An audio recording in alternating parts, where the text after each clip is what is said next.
See me in the crowd. I know there's nothing's out. Watch me pick a cloud.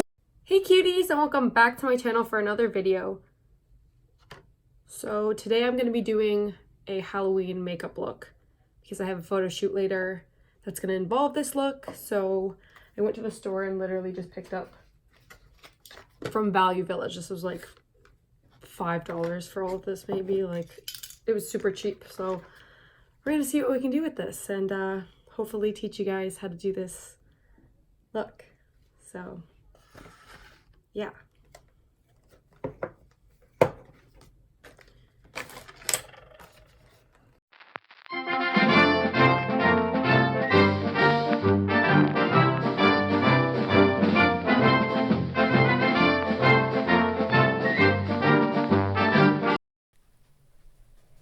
And I realized I didn't even mention what makeup look I'm doing. I'm doing the Joker, you know, like the Joker from Batman, but the new one, his backstory, the new Joker movie that just came out.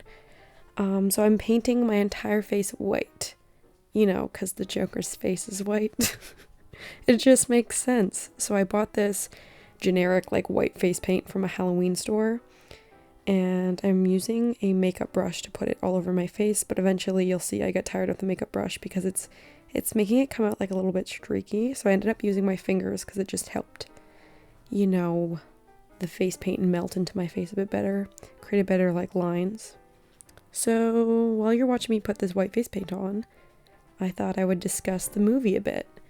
So I went to see the Joker movie, I think like last week or the week before, and I personally thought it was really well done.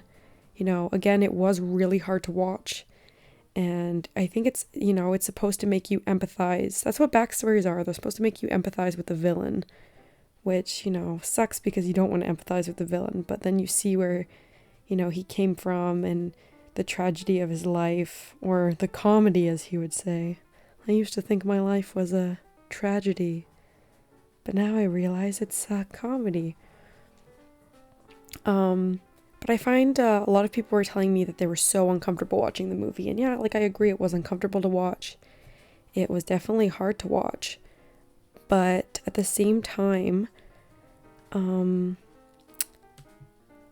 found that the people who were the most uncomfortable were the people who don't like suffer from mental illness or like severe mental illness. I feel like they just kind of didn't get it as much as people who, you know, do suffer from mental illness or know someone who suffers from mental illness.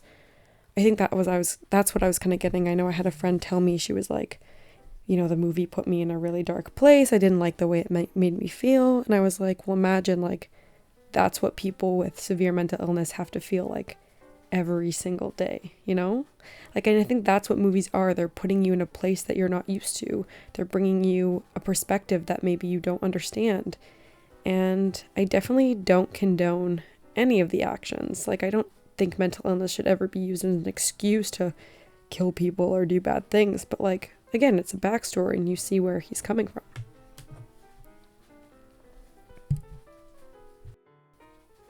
So then you're going to take blue eyeshadow or blue face paint. I got this palette. It was basically water activated face paint at a Halloween store. And put a bit of water on it. And I created just diamonds with the eye in the middle. So a triangle on top connecting to the outer corners of the eye. And a triangle at the bottom connecting to the outer corners of the eye. And you're just going to fill that in with blue eyeshadow or face paint. Back to the movie. So there was one part that made me like cry really hard during the movie, and it was during his interview at the talk show when he was basically saying that, you know, because two wealthy men, you know, of good mental health were killed, everyone cared. But if he was lying on the floor dying, everyone would just walk over him. They wouldn't give a second look to it. And that made me really sad because it just reminds you of how people think that the mentally ill are lesser in society.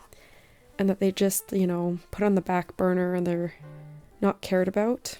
And that just, I don't know, it really hit me hard, like what he was saying and how people just have always put him behind.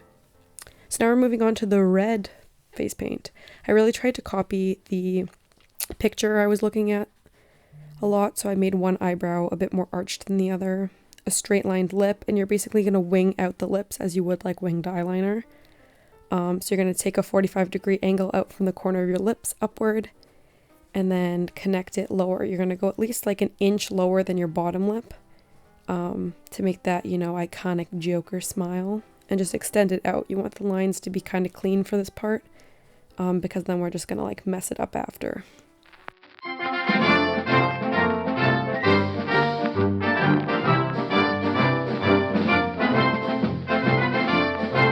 I found that the white face paint kind of made the red go a bit pink, so I just was filling in the red a bit more so that it was more a pop of red. So now you're going to see me take a brush and feather out the red face paint, because the clown look is more of a clean, like crisp line look, but the Joker look is more messy, more disheveled. You kind of want that like, you know, I've been through hell and back with this clown mask look going on. So we're just going to smudge out the eyebrows and smudge out the mouth as much as we can.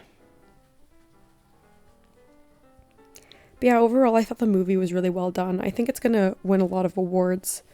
I think people get uncomfortable always with the portrayal of mental illness. It's not something that everyone's comfortable with seeing, but it's the sad reality. And yeah, and now I'm just smudging out the blue face paint around the eyes.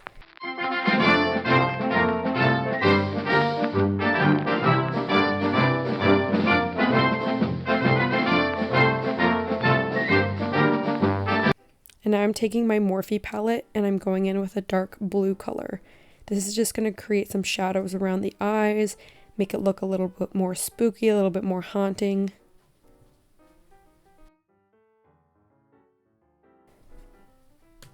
So when making the tear, I just put extra water into the activated face paint, into the water activated face paint, and I let it drip down my face because I wanted to make a realistic teardrop. I didn't want to draw one on because I thought that would look super bad and fake. So I let the watery face paint just melt down my face a bit to create like a realistic teardrop. I thought it turned out pretty sick, to be honest.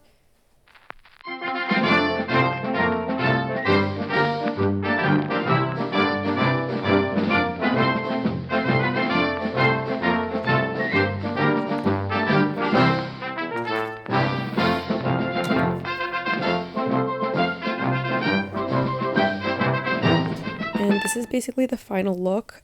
As you can tell, I totally forgot the nose, which I go back and do after, but we can just ignore the fact that I don't have a nose for a little bit. You'll watch me put it on in a second. So basically this is the look I was going for. This was my like photo inspiration, and you know, I thought I did a pretty good job. Pretty proud of this.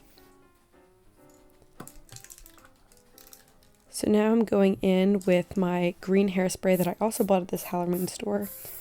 I was really nervous to do this, not only because I was gonna get like, you can see I got really stressed there. I was like, oh no, I don't want to spray this in my blonde hair and ruin my blonde hair forever.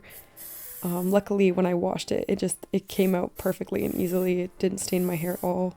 So I was really happy about that. And yeah, see, this is perfect because if you didn't shower and you want to do this look, the greasier the hair, the better, because you want to look like you're just a mess. You want to look like you're just a Joker mess. Like, you got greasy green hair. So yeah, I just sprayed that all over my hair to create that green Joker look.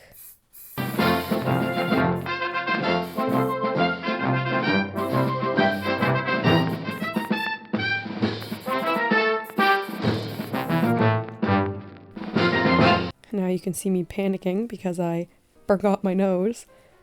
I like realized as I was about to leave too for my photo shoot, like, it's like, bruh, how do you forget the nose?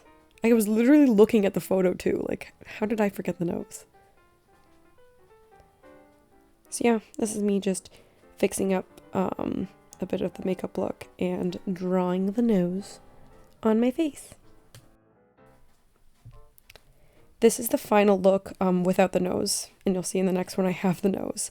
So basically for the outfit, I just took a green shirt I had from a camp that I was a camp counselor at. I cut off the bottom of it and wrapped it around my neck because it was in like a loop from the t-shirt.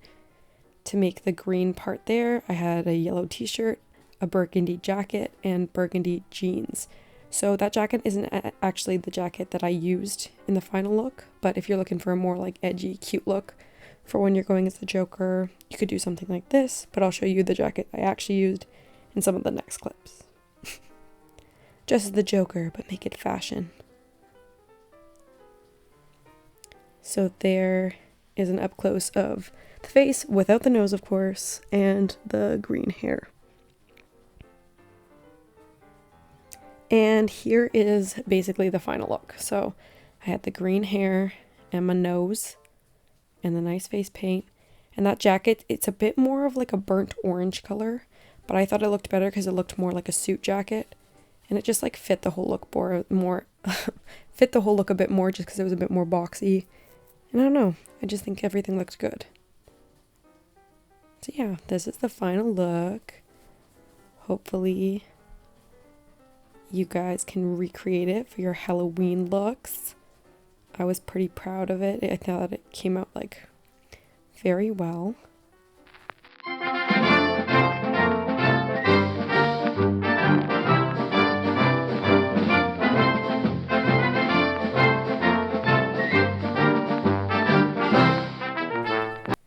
And so right after this, I did a photo shoot with my friend Alex Campbell. His Instagram is Campbell's Captures. If you guys want to go check him out, he's a really great photographer.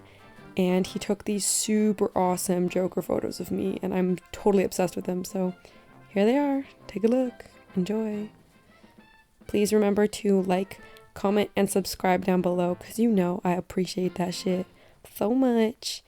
And if you recreate this look, oh, totally let me know. Send me pictures. I'll post them on my Instagram.